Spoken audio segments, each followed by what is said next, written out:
मेरे अत्यंत आत्मीय मित्रों, फ्री मीडिया के इस चैनल पर आप सभी का स्वागत है। आज हम बात करेंगे अर्थव्यवस्था पर। अर्थशास्त्रियों को सुने।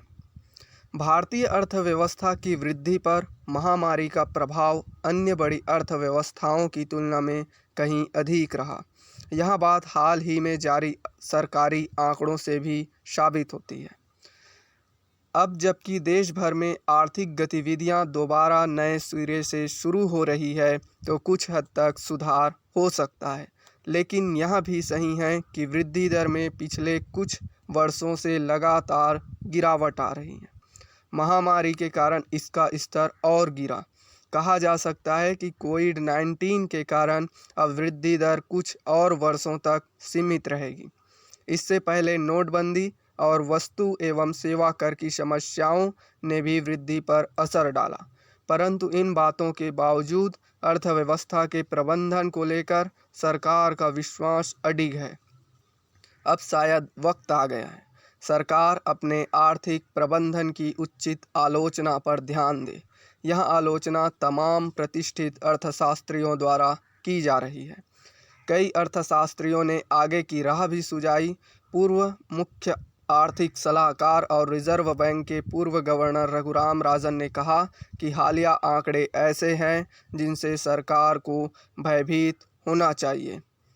उन्होंने कहा कि सरकार को यह सुनिश्चित करना चाहिए कि महात्मा गांधी राष्ट्रीय ग्रामीण रोजगार गारंटी अधिनियम मनरेगा के तहत रोजगार प्रदान करने जैसे मौजूदा राहत उपायों का अधिकतम इस्तेमाल किया जा सके। खेत की बात है, पूर्व मुख्य सांख्यिकीविद प्रणव सेन ने द वायर को दिए एक साक्षात्कार में कहा कि केंद्र सरकार ने मनरेगा के लिए शुरुआत में जो फंड प्रदान किया था उसकी पुनः पूर्ति नहीं की गई और योजना पिछले महीने ध्वस्त हो गई। राजन का कहना है कि ऐसी तमाम बातें हैं जिनकी मदद से बिना अतिरिक्त व्यय के अर्थव्यवस्था को आगे ले जाया जा सकता है।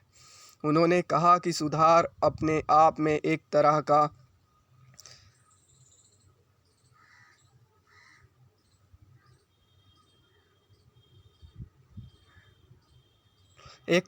प्रोत्साहन है।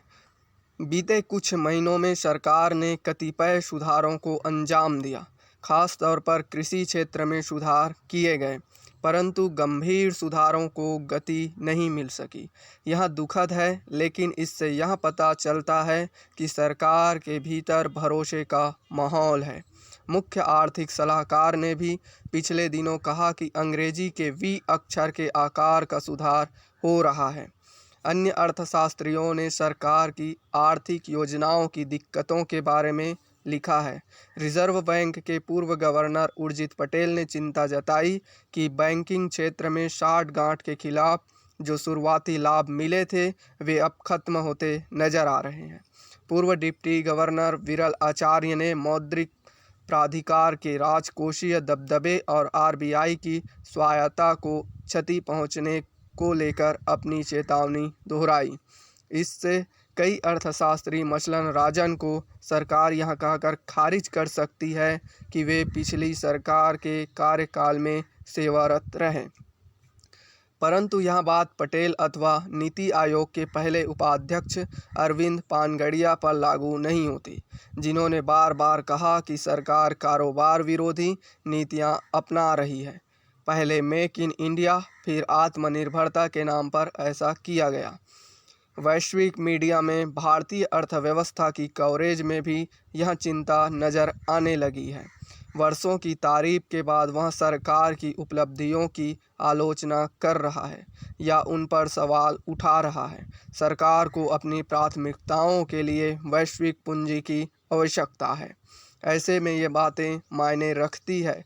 वरिष्ठ अधिकारियों और मंत्रियों को अपने समर्थकों के तंग दायरे से बाहर आकर ये बातें सुननी चाहिए। इस वक्त आर्थिक क्षेत्र में एक और गलत कदम महंगा साबित होगा। सही सलाह पर ध्यान देने की आवश्यकता है।